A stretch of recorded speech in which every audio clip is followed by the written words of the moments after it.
ట్రక్కులు లేవా, బస్సులు ఉన్నాయి, దాని వల్ల చేయాలంటే కూడా మాకు చాలా పెద్ద వానికి డీజిల్ పోసుకోవాలి. ఇప్పుడు ఒక మాట సార్, చిన్న మాట, ఫ్రీ బస్సు పెట్టిండు రేవంత్ రెడ్డి. ఇప్పుడు లేడీస్ మొత్తం ఫ్రీ బస్సులు ఎక్కుతారు, జెంట్స్ కూడా ఎక్కుతారు, బై ఛాన్స్ లా ఎక్కిపోతారు. కిరాయి ఆటో ఉన్నోనికి వాడికి కిరాయి వెళ్ళడమే సాయంత్రం వరకు కష్టం అయిపోతుంది. సాయంత్రం వరకు సొంత ఆటో అంటే ఏదో అల్లకొల్లారమో 300 200 రేషన్ బియ్యమో అవో ఇవో తిని బతికి పిల్లలు పోషించుకుంటారు.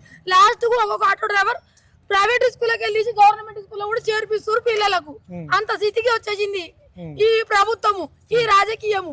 ట్రక్కులు లేవా, ఏం బాధ లేదు, బస్సులు ఉన్నాయి, కిరాయి కట్టాలి, దాని వల్ల చేయాలంటే కూడా మాకు చాలా పెద్ద వానికి డీజిల్ పోసుకోవాలి. ఇప్పుడు ఒక మాట సార్, చిన్న మాట, ఫ్రీ బస్సు పెట్టిండు రేవంత్ రెడ్డి. ఇప్పుడు లేడీస్ మొత్తం ఫ్రీ బస్సులు ఎక్కుతారు, జెంట్స్ కూడా ఎక్కుతారు, బై ఛాన్స్ లా ఎక్కిపోతారు. కిరాయి ఆటో ఉన్నోనికి వాడికి కిరాయి వెళ్ళడమే సాయంత్రం వరకు కష్టం అయిపోతుంది.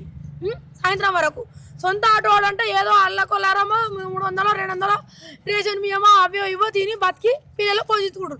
లాస్ట్కు ఒక్కొక్క ఆటో డ్రైవర్ ప్రైవేట్ స్కూల్కి వెళ్ళి గవర్నమెంట్ స్కూల్లో కూడా చేర్పిస్తారు పిల్లలకు.